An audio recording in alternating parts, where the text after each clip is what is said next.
Hi everyone, Kumar Dattatreyan here with Agile Meridian. And today we have a special guest with us, Shuler, the CEO of the Shuler Group. And I'm going to let her introduce herself because I don't think I will do it justice as well as she will. So take it away, Dawn. Thank you, Kumar, and thank you for having me on the show.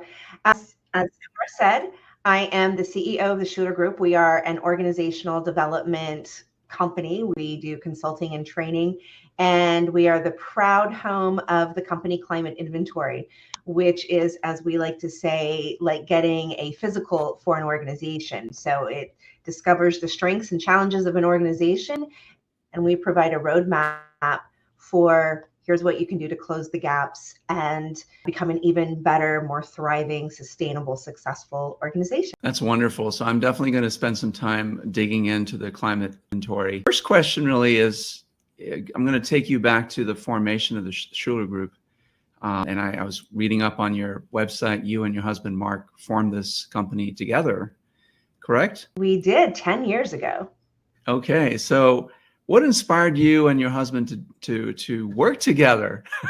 How's that working? For the most part, very well. Not to say that there aren't its challenges, but we do spend an inordinate amount of time together, and we're still married. So that says something right there. How that came about is, so I've had my own business since 2002. Really running other businesses, other organizations. I started out teaching English, so I've been creating communication curriculum pretty much all my life. Mark's background is as a psychotherapist. He had his private clinical psychotherapy practice for almost 30 years. And when we decided to join our personal lives, it gave us the opportunity to say, well, how can we take this eclectic background from both of us and put it together? And so we thought, if we're all about a business that works well, communication, relation, we can bring that to the corporate world and say, hey, your biggest asset is your people. There's a reason why they call it human resources, because you have this resource that is human. And so why don't you maximize it, make the best out of it? So that is how we joined forces and formed the Shuler Group.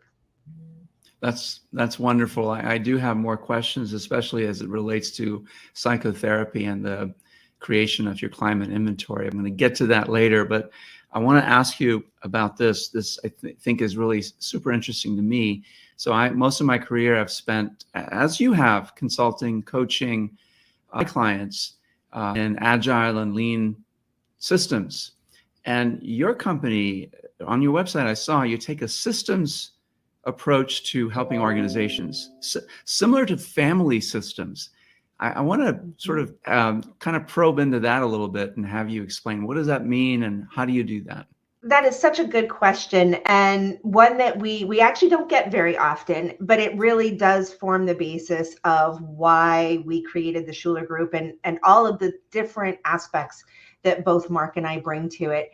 And you'll go into an organization and some of them will say, this is we're like family. It's it's the Shuler Group family, or, insert the name of the organization. And so there's a natural, in some companies, feeling of that we're all in this together. It's a community. And the way that I look at it is all of us, our lives are filled with various communities. We have our very small community of, say our household and our family in our household. We might have a little bit larger community of the neighborhood in which we live, and then the city and organizations that we belong to, those kinds of things. And so the family systems is about how do we all work and then, in other realms, live together to where it's more supportive and we're all valued and we all get to use our gifts and our strengths. And so that's where that idea of the family systems comes in. And then more, I guess, technically, and Mark could speak much more intelligently about this than I, then you have those psychological family dynamics. You have, Mhm. there's some very hierarchy family systems, both in real Mhm. families and then in organizations, and how does that work? And Mhm. so I'll stop there because that could be a very long conversation. No, it's really fascinating. There's I'm sure you know, or at least you probably have heard of it. There's a coaching technique called systemic coaching. And I forget his name, Peter Hawkins, I think he wrote a couple of books on that.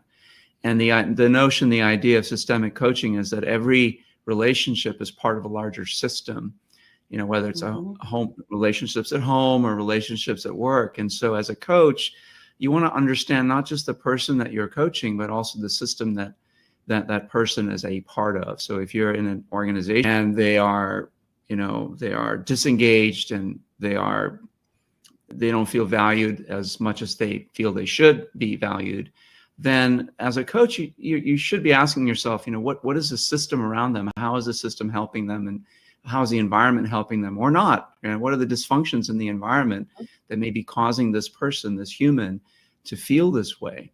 And so that's what I got out of it. And I think it is sort of the approach that you take. Would you agree? Absolutely, 100%. And our motto, if you will, is helping teams work better together tomorrow than they do today. And one of our colleagues, Dr. Ryan Gottfredson, who'd probably be a great guest for your show, in a recent blog post, he talked about the culture curve and the financial curve in organizations, and that the majority, sadly, of leaders don't even acknowledge, because they're not consciously aware that there's even a culture curve, and they only focus on the financial curve.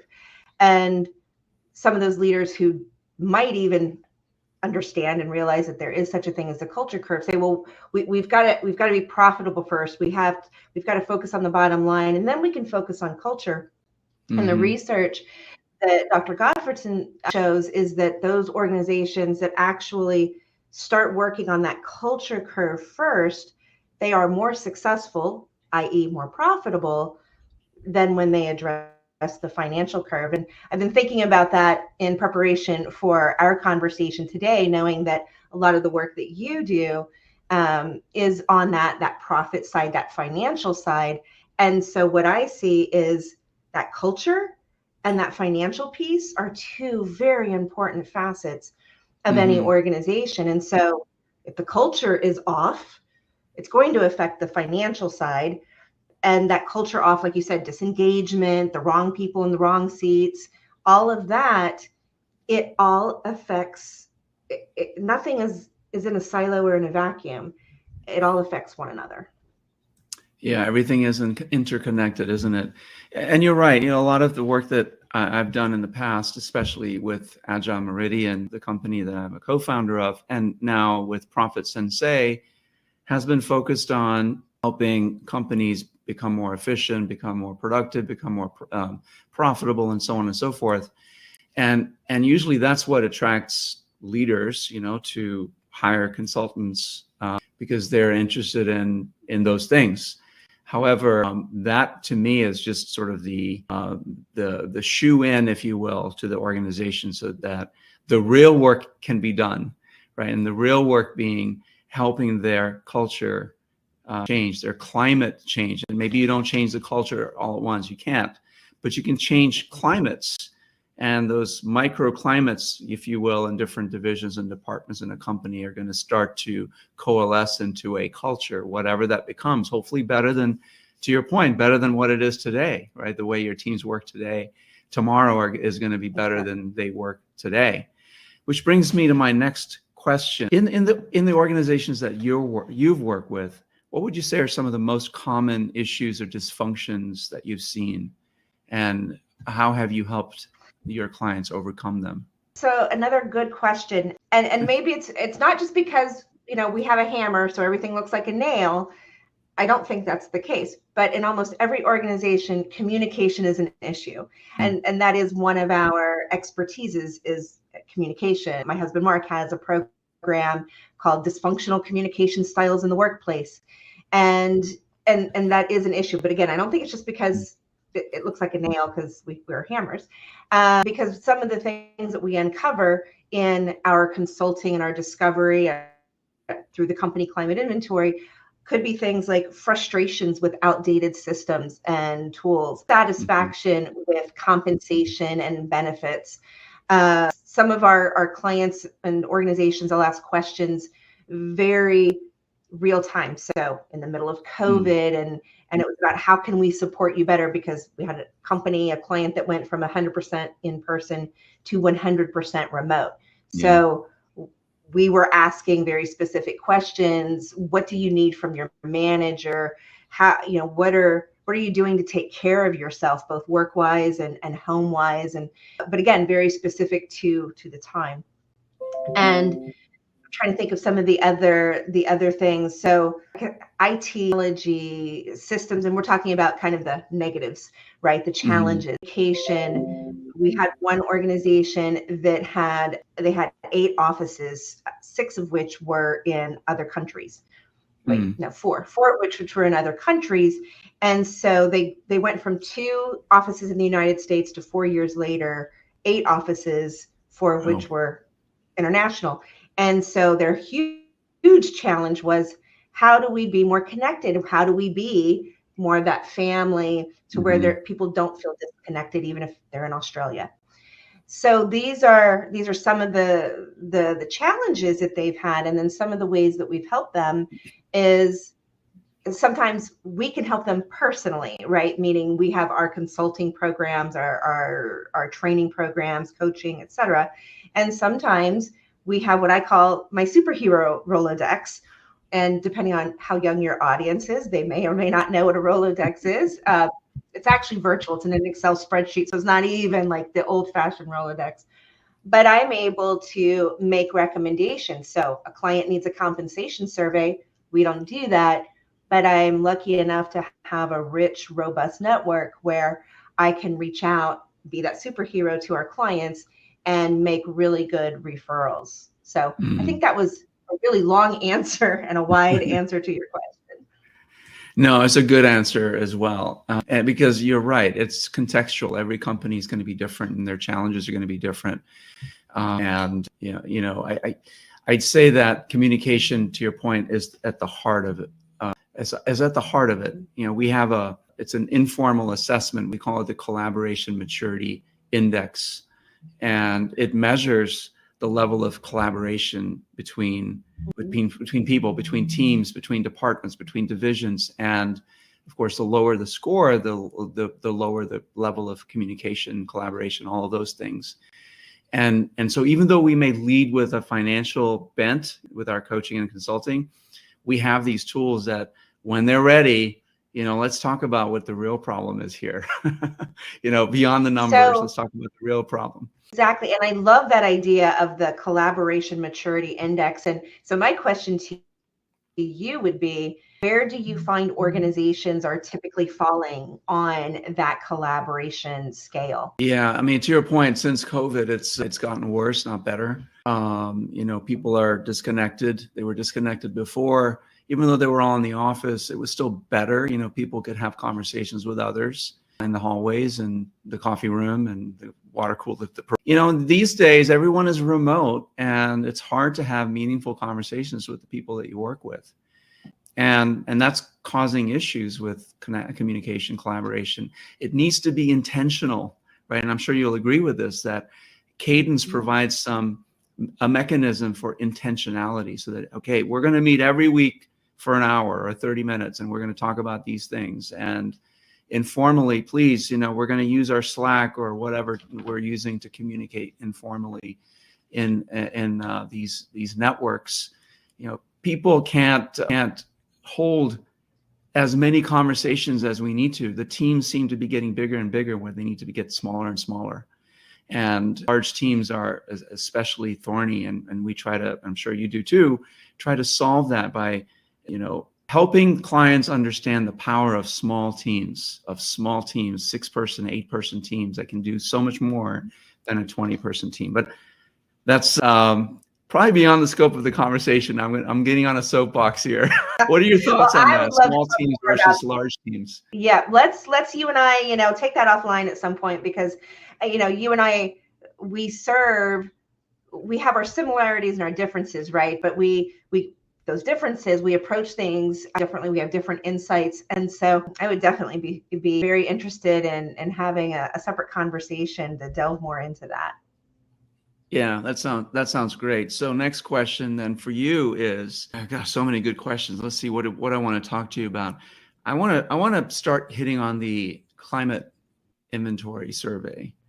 And so maybe you can spend a few minutes talking about that and how you use that as a way to orient your client to whatever it is that you're orienting them to.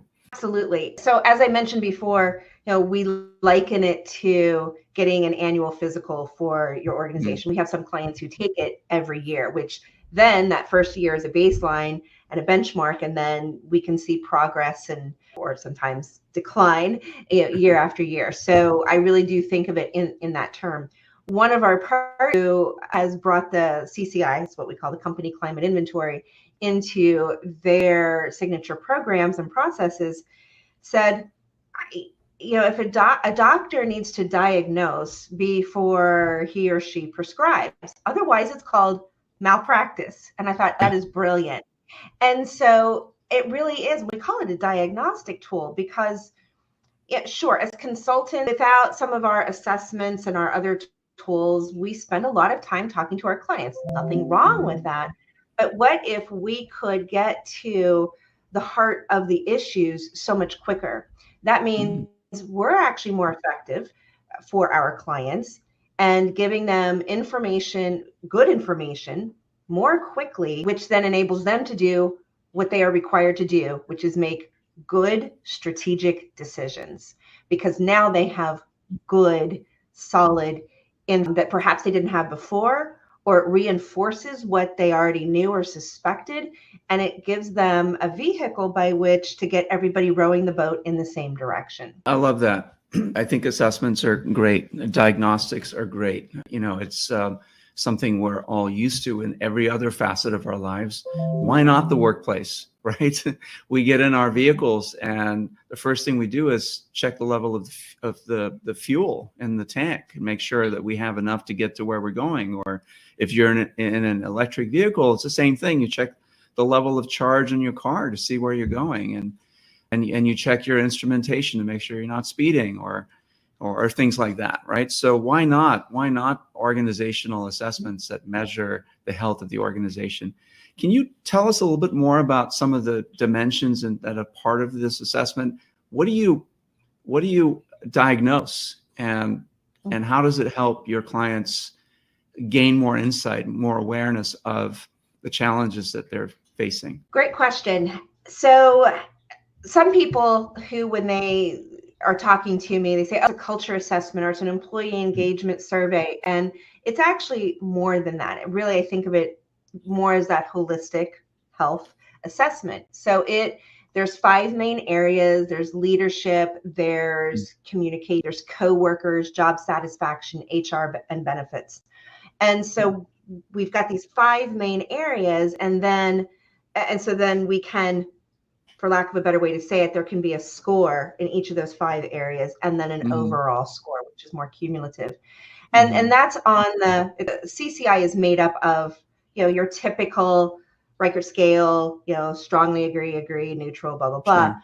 But then there are also the open text statements and questions where they write their responses. And that's what makes our tool a little bit different, is because we have that ability to ask these questions and the expertise to analyze the answers and see patterns and trends. One of the things I love about our company climate inventory is that clients can customize questions. So perhaps there's an initiative that they want to get some feedback on, or there's some projects and they want to start measuring and tracking how those projects are going. We have the ability to filter. So for example, the client that I mentioned that had the 8 different offices and they've been around for 30 years, we were then able to dive deep into the responses and filter by home office versus the other 7 regional offices, by tenure at the company, by role level, level of, were they a director, were they a manager, et cetera. And so they got insights which were fascinating. Of course, I don't think of myself as a data nerd, but when it tells stories, that's what gets me excited. And so when you see, okay, so here's this, so when you think about the tenure in the company, and you can't relate it exactly to age, but we're pretty sure that somebody's been there 30 years is not in their 20s. Pretty sure that we can make that statement, right? You know, somebody that's been there for 1 to 3 years versus somebody who's been there to 15 to 20, we could see what was important to them. And it was different for each of those tenured groups. And so what was really important to the people from, you know, that were there 1 to 3 years and even 4 to 7 years, what was really important to them was professional development and recognition and acknowledgement. Whereas that wasn't as important for the people who'd been there, you know, 15 years, 20 plus years. And so to me, that's valuable information. Plus, going back to the psychology piece, everybody's different. Everybody has different motivations. So if you have a one size fits all policy of how you're going to treat people or give them, you know, leave, benefits, whatever it might be, you're missing the boat because you're not treating them as individual, unique humans. That's wonderful. Yeah, I sounds like your assessment, the CCI, the climate. I'm sorry, what does the CCI stand for again? Company climate inventory. Thank you. Yeah, it sounds like a really wonderful tool and very useful for the people that are using it. And I love the fact that you can customize it. Can people change the questions as well when they're customizing it? Yes. Okay. So, awesome. So our policy is we work with the clients to customize, but we don't give them the full tool, the full instrument, you know, all 80 plus questions for a couple of reasons. One, because it's proprietary, but actually even more importantly, because even if they're on this committee or task force or the leadership team is working with us to customize questions, eventually they're going to be somebody who's taking the assessment. And we don't want them to have too much, you know, prior background knowledge, and then they start kind of formulating their responses in their heads that affects the outcome. And so they don't see the full breadth and depth, but they'll say, we would like to have a question that says blah blah blah or measures this, and if we have one, we'll say we actually have a question. Okay, great. And then they might say we would like to ask about the home office versus the regional offices, or what do you think about the mask requirement in the office? Or what do you think about our hybrid work policy? And so those are obviously very specific to the organization and the timeliness and all of that. And so that's part of how we customize those questions. And then the final thing I'll say about that is sometimes our clients are utterly brilliant and they will come up with a question and we say, well, we have to add that to our standard CCI because it's such a great question. That's great. It's great that you have the tool and have the flexibility to add specific questions to it. And I can see why you wouldn't want to open it up completely, because then it would almost dilute the impact of the assessment, right? Because you start to introduce biases, the organizational biases that you're trying to solve for. And so I can see why having a standard set of questions can be very valuable, not only for that reason, but also you can start to benchmark, you know, similar sized companies against other companies like them to say, hey, you're a $10 million firm. Do you want to see how similar firms to you perform? You know, I don't know if that you do that or not, but that just popped in my head as something you could do if you wanted to. Exactly. And all sorts of things, right? Whether it's size of the company in terms of revenue or employees, nonprofits versus private sector. I have the vision that, you know, we would be able to benchmark by industry, by geography. We're not quite there yet, but that is the, you know, the vision for the future. Yeah, I've worked with some assessment companies that have built assessments, and one in particular comes to mind. It's called Agility Health, and shout out to my friends at Agility Health. They've built a really nice platform, and that's what they've done. They've been doing this now for many years, and they have teams all over the world using it. And so they're able to aggregate a lot of the data and start showing that data to companies that want it. You know, how do your teams compare to other teams that are similar in size and the types of work that they do and so on. And that's been very valuable for them. So I say I'm your client, Don, and my company, we take the survey and we get the results.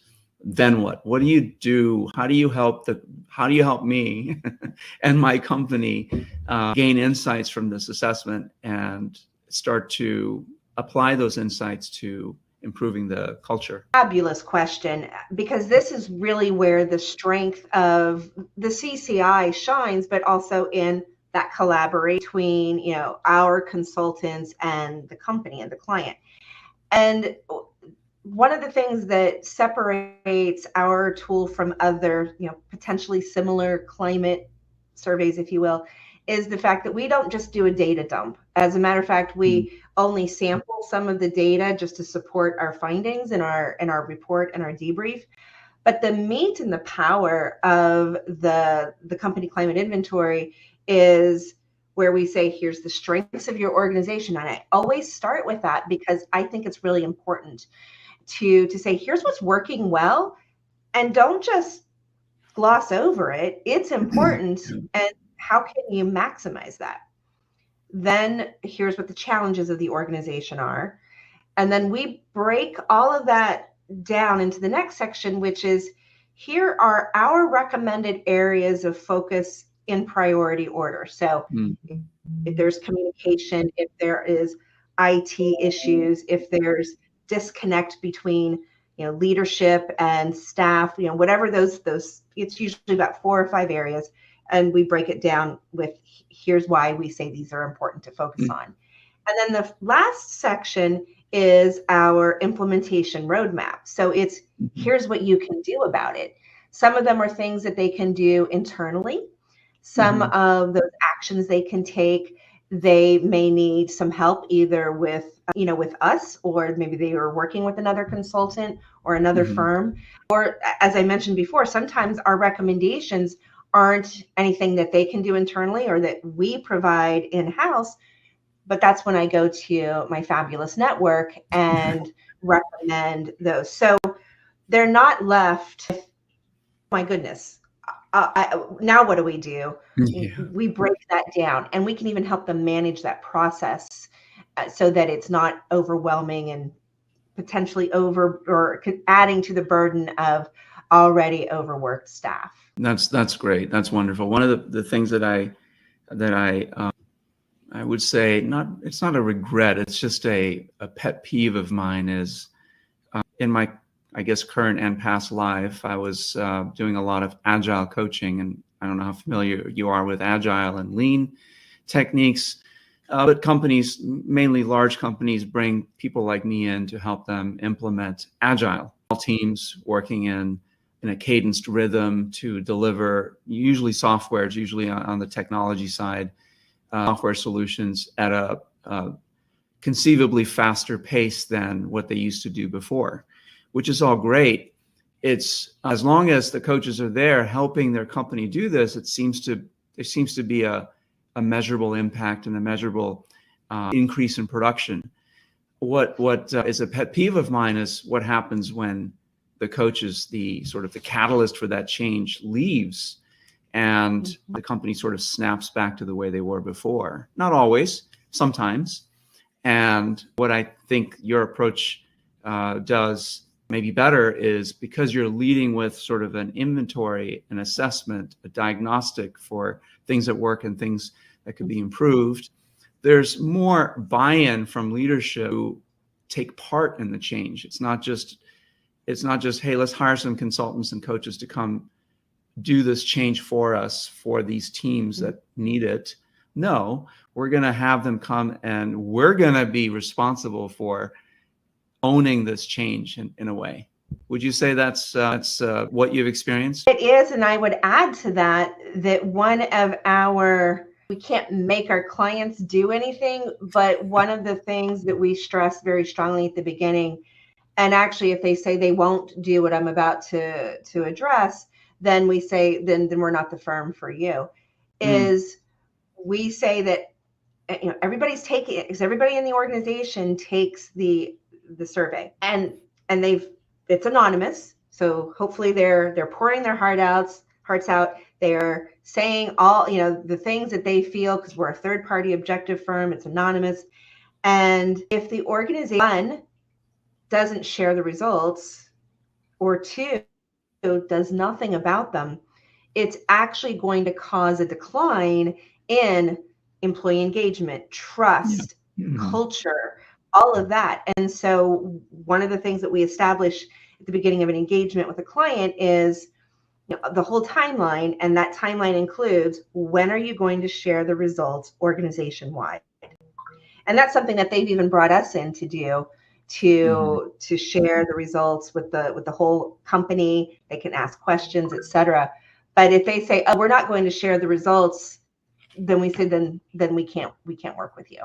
So yeah, that's great. I think that's it's really good to ensure that accountability is established up front, that they're going to be responsible for certain things, and it's not just an assessment for the sake of it. And you're right, just taking the assessment and then walking away can be more harmful than not doing it at all, right? Because these people, they spend the time to do it, and there's a certain level of expectation that, okay, the reason that the company is wanting me to do this is because they're interested in my opinion, which means that maybe some things will change that I don't particularly like. And if that doesn't happen, yeah, that's not a good thing. All right, I don't know that I have any other questions. I have a really good understanding of what you do, Dawn. I think you do some amazing work. It's very aligned with what I do, what we do at Agile Meridian, and maybe not so much Profit Sensei, but certainly with Agile Meridian. And I love the approach. It's this podcast is all about looking at ways that different people approach the same problems, if you will, right? So it's almost like convergent evolution. So I grew up in restaurants and then learned about Agile and became an Agile coach and then a professional coach, and help clients much like you do with, again, getting awareness into their problems and then suggesting solutions, coaching them through it, implementing ways for them to change how they operate, how they deal with their employees. And I came from an agile lens, an agile approach. You've done this entirely on your own, more, psychology driven, I suppose, sort of how do people need to communicate and collaborate with one another?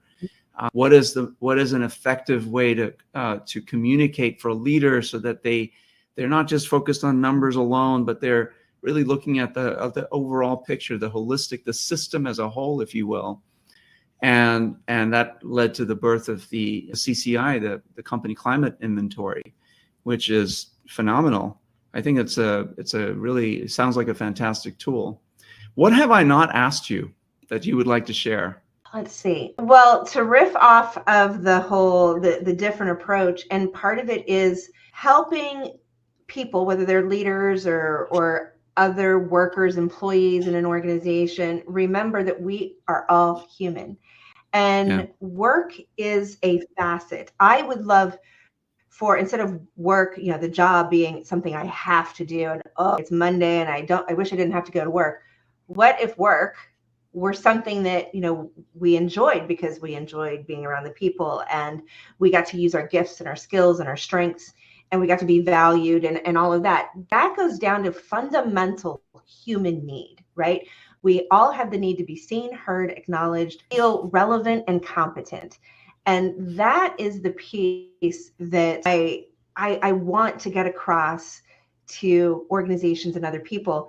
And so the one question that you haven't asked on the recording, but we talked about it before we started the recording, is the fact that I have an 8-foot stuffed dragon in my background. And some people might think that that's awfully unprofessional for a CEO to have Eddie, the 8-foot stuffed dragon. And he's there as a reminder to me and to everyone else that at our core, we are unique human individuals with personality, and likes and dislikes, and a whole life outside of what you might see in the office or on the Zoom screen. Yeah, I love that. And I did forget to ask you that. I'm glad you brought it up.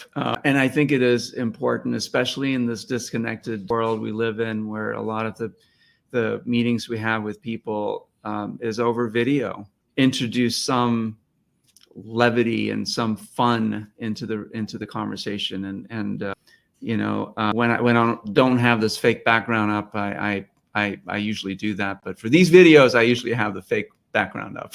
I'll just say that. Well, Dawn, it's been a real pleasure having you on our show, and I hope viewers, if you have any questions, visit Dawn's website, the Shuler Group.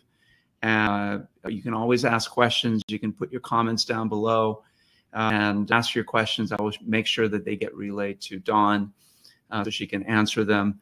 I actually would like to learn more about the CCI and see how maybe we can use it as well. With that, again, thank you so much for joining, and appreciate you being here. And we will see you